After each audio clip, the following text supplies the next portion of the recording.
Hello BookTube, I'm Zina and this is Beating Around the Books. Today I would like to do a tag. It is the Bar and the Bookcase tag by Jalen at the Bar and the Bookcase. And I was kindly tagged by Alex at What Page Are You On? Which I was very, very flattered to be mentioned in this video. So thank you, Alex. You said a lot of kind things.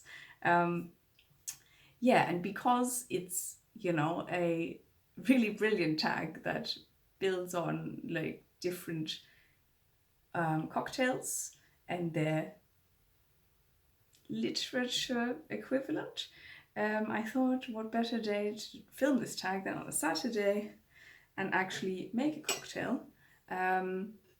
So what I've done, this will look a bit weird. I've infused some gin with some Earl Grey, and I'm gonna do a sort of Earl Grey Gin Fizz of sorts. And I will probably not show the whole process because it's gonna be boring, but I'm just gonna do it and then we'll probably cut something out. All this setup took so long that lots of my ice has already melted, but it's gonna be fine, we're not in a bar. We're doing the best we can here, right?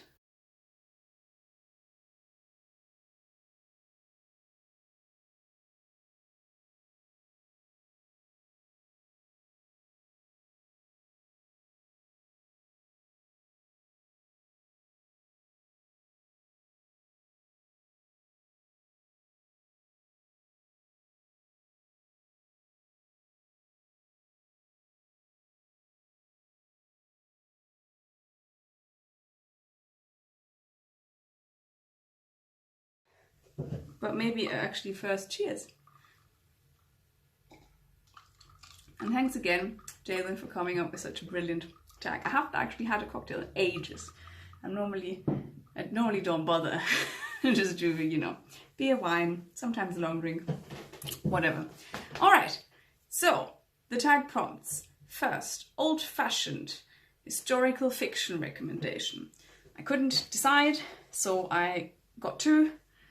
Neither of them are very, very original, I guess, especially not this one, Hamnet by Maggie O'Farrell, nor this one, although I feel like this one has not been talked about as much as this.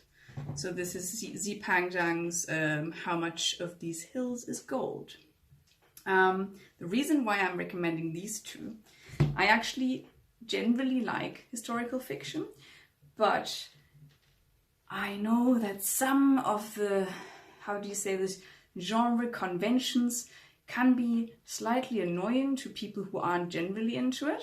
And I feel like both of these books really manage to avoid any of those things while still definitely being historical fiction. But I feel like you can recommend this to people who wouldn't necessarily read historical fiction.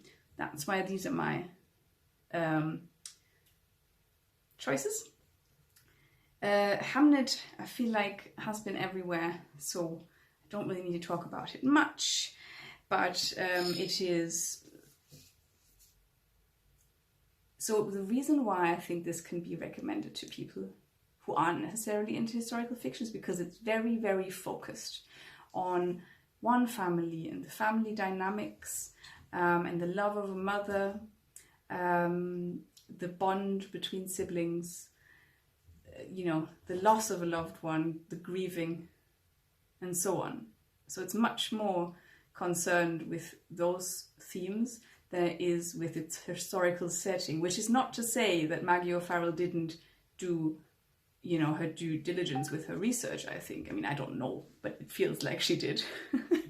And she does bring that setting to life, really, but at the same time, I don't feel like that is the main focus. So that's why this one. And then How Much of These is Gold, of These Hills is Gold, is sort of, well, it is ostensibly a Western, but told from the perspective of two Chinese American immigrants, their children, their siblings, and this is set during the gold rush.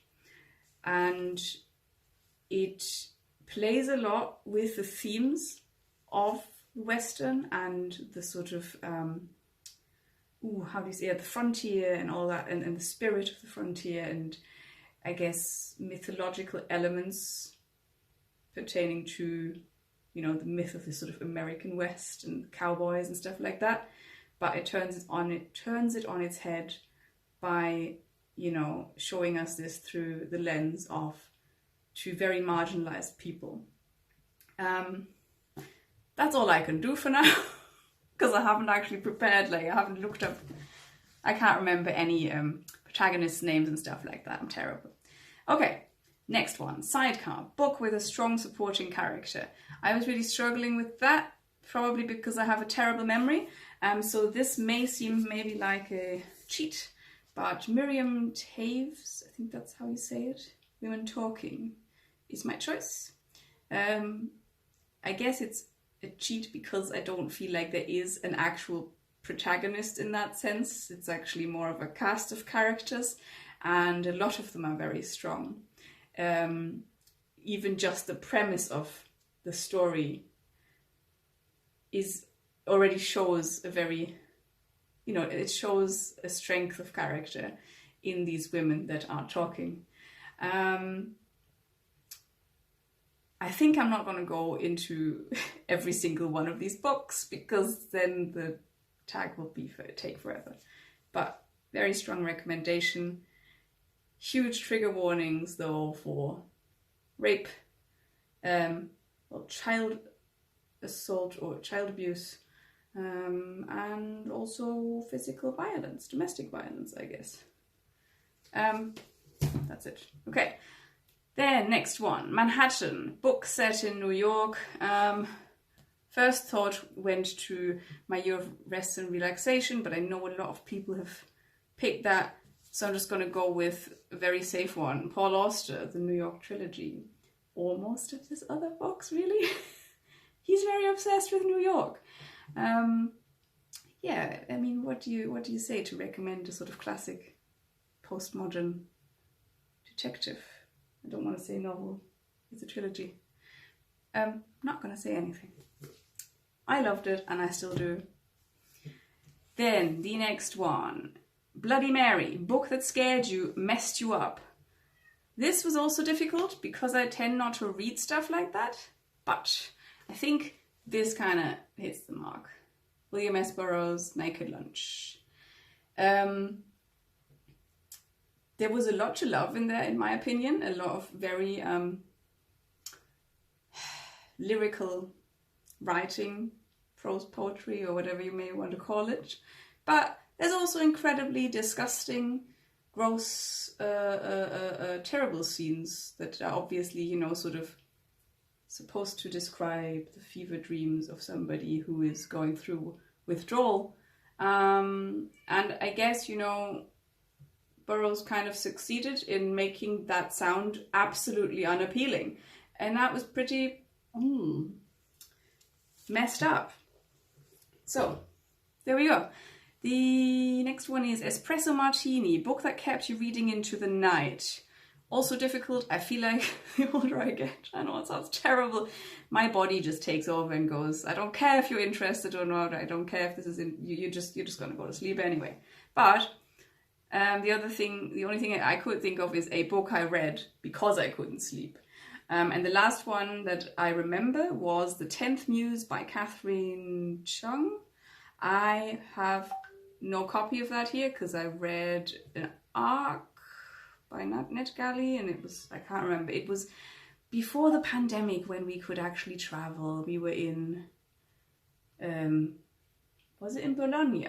Yeah, we were in Bologna, and it was lovely, but our room was looking out to the street, and there was, it was like that students area, so all night there was people running right underneath our bedroom window, and it sounded as if they were in the room.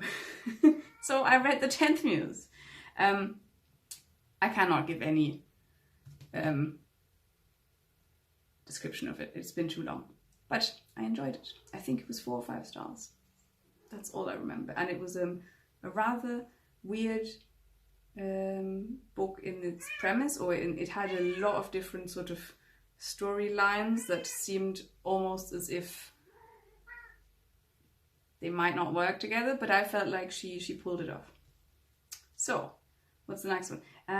Sazerac, I think that's how you say it. Sazerac? I don't know. A book that left you disoriented. This quite literally left me disoriented. Oh no, and now we're losing notes again. Quite literally left me disoriented. It is super fucking awkward to hold, and I think it's meant to be awkward to hold. And it has these amazing, well, it has footnote after footnote after footnote. It's a maze of footnotes. It is, you know, ostensibly a book in the format about a labyrinth, and that is visible in a lot of the typography or the layout of the pages. I'm sure you've seen some of these already, so I don't know if why I'm messing about with this now. This is not even the best example, but I'm going to give you this example anyway because I don't want to waste time. So we have text that is on its side, and then we have text that's on the other side, and then we have sometimes we also have text that is, you know, mirrored, and yeah, sometimes you have to, like, from one page to the next, kind of turn it around and then turn it around again, and you look very odd when you're reading this in public transport. There we go. Enough. What is the next one? Long Island Iced Tea. Book that is doing too much. Bonus point if it works anyway. Classic again. James Joyce, Ulysses. I think it does work. But it's also doing a lot. You know, basically almost every single chapter is written in a different style, which, you know, he meant to do. There are allusions upon allusions to all sorts of literature that I haven't actually all read, of course, because I haven't lived that long of a life and I've got other stuff to read. Some of the writing style is incredibly difficult. Other parts are not. Other parts are quite delightful. I've also recently heard that somebody was talking about, Rebecca Eats Books was talking about Knausgaard describing his bowel movements. James Joyce already did that. I mean, maybe he didn't do it as crass, but it was quite crass for the time. And I thought it was really funny. Anyway, I think it works, even if you don't read all the reference works and, you know, the guides and whatever. I think a little bit of that works. You should probably have a little, but I don't think it's necessary to enjoy most of it. But it's kind of a love-hate relationship, so whatever, take it or leave it.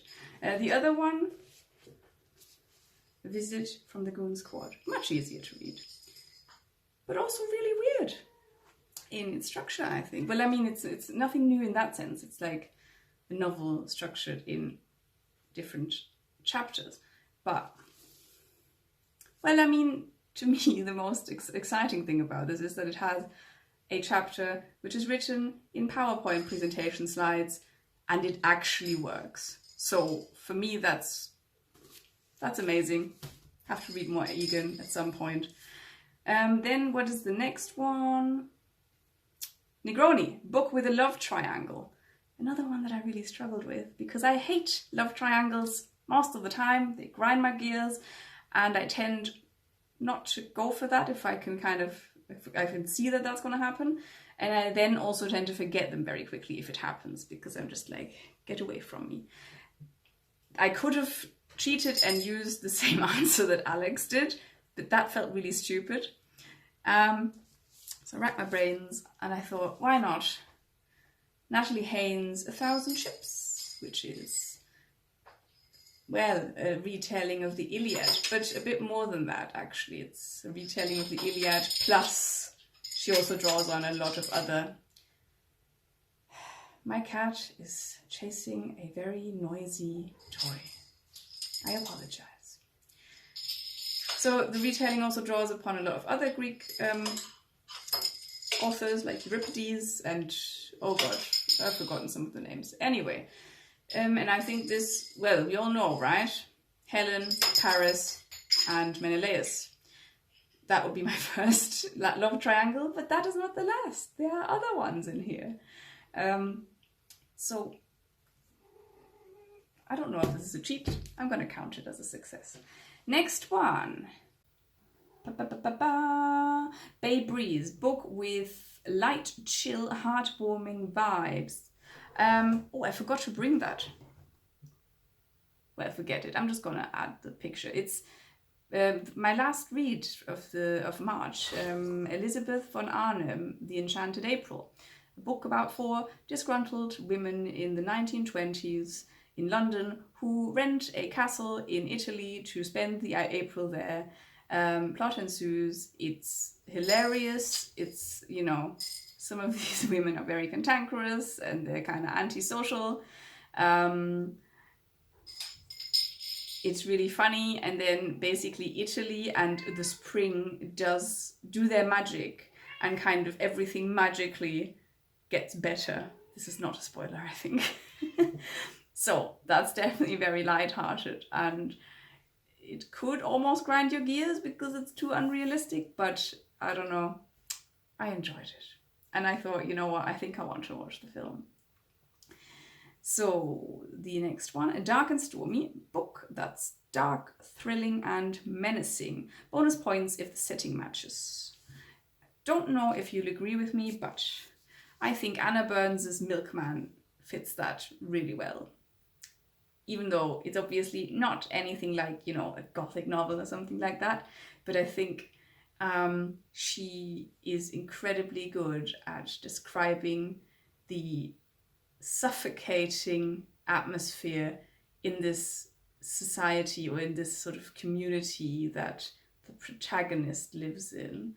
I was just gonna say I can't remember her name, then I remembered obviously none of these characters have names, which to me also added to that effect, because to me it felt like having no names and being designated by your relation to others or by things that make you somehow unique, not in a good way. I think that underlines how individuality in that sense isn't valued. The only thing that is valued within, or that is important in that community, is who you are in relation to others, who you're associated with, and that could theoretically mean, you know, that could threaten your life. Yeah, I think it works. The setting, again, yeah, it's not a gothic manor house or anything like that, but you know, it's the super sort of dark. I've just blanked. Oh God, Belfast during the Troubles. So I think it works. And the writing also, the you know, barely any paragraph breaks and all that kind of adds to that feeling of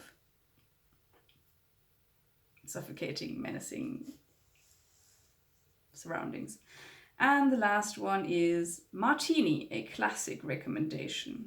I haven't even taken a sip, have I?